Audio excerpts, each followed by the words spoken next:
This is another viewer request. In this video, I'm going to go over End-Tidal CO2 and capnography in a practical sense. I'm not going to do any of that extreme nerd shit that you hear that frankly makes me kind of cock my head like a confused puppy.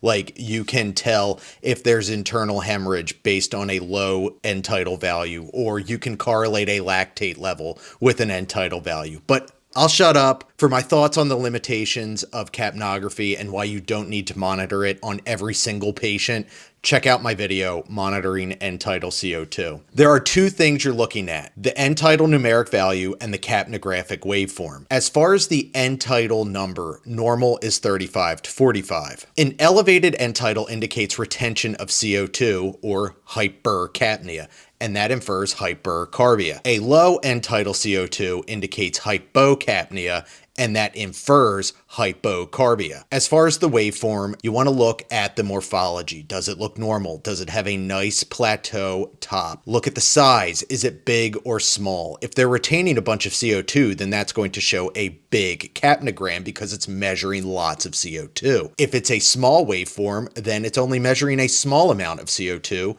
and the patient is hypocapnic. You also want to look at the respiratory pattern.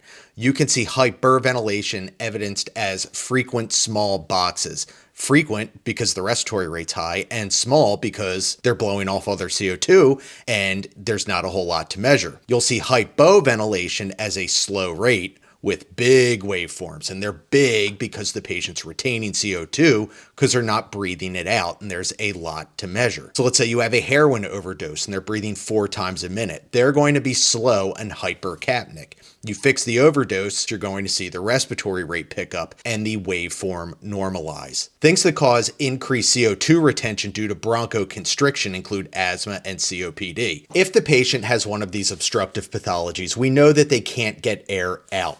So you're going to see prolonged exhalation, and you're going to see inconsistent alveolar emptying. And this is evidenced by a longer and longer expiratory phase.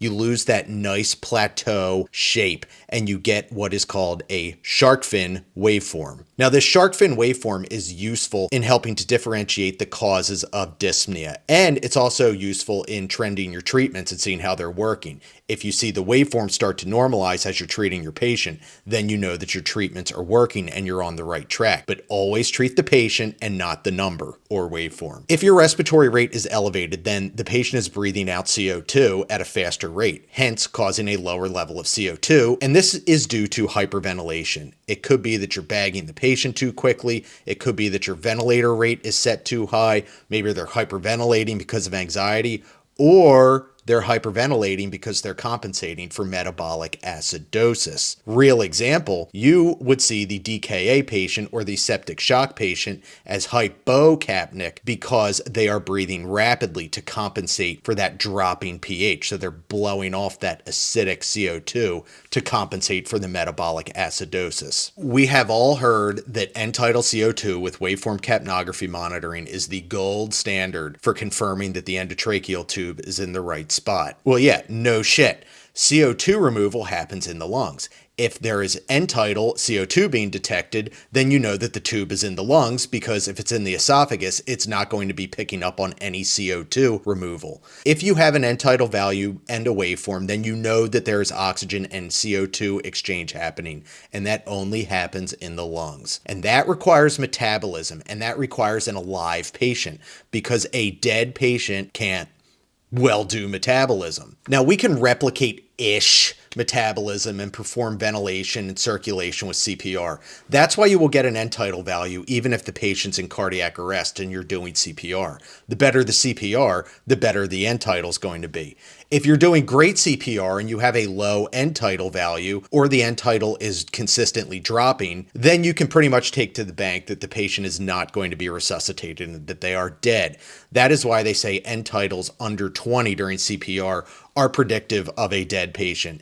And if the End-Tidal is under 10, they are basically a cadaver. Let's say you're doing CPR and the End-Tidal's 24 and all of a sudden it jumps up to 70. Well, chances are that the patient has achieved ROSC and the body is now kicking and working again. Remember, a live body respires and engages in metabolism much better than a dead one getting CPR. You see a jump in End-Tidal CO2 during a code, and next time you do a pulse check, you very likely may palpate pulses. Let's say you have an intubated patient and they're critical and they're circling the drain and you notice that their End-Tidal value is dropping. Well, it could be that you're ventilating them too fast, but it could also be that their perfusion is getting worse and they are moving towards coding. Let's say you have a good End-Tidal CO2 value and waveform and suddenly it disappears. This is when you would employ the dope mnemonic. Most commonly, it's going to be the D, if the waveform suddenly stops, and that's going to be tube displacement. You can also use the waveform to clue you into when you're going to need to sedate and analgesize your patient. This is a curare cleft, and this indicates diaphragmatic movement and breakthrough breathing. Let's say you paralyzed the patient, you gave them rock, and it's during the transport and you see this. Well, the paralytic is starting to wear off. Or let's say that you gave them boluses of fentanyl and Versed or ketamine, and you see this. Well, it's going to be time to redose them. The curare cleft is an early clue that the patient is uncomfortable and that they're going to start being desynchronous with the ventilation and that you need to rebolus them with sedation and analgesia. It's much better to notice this and then give some sedation and analgesia than wait for them to sit up and try to yank their tube out. And that is a crash course on End-Tidal CO2 and waveform capnography monitoring.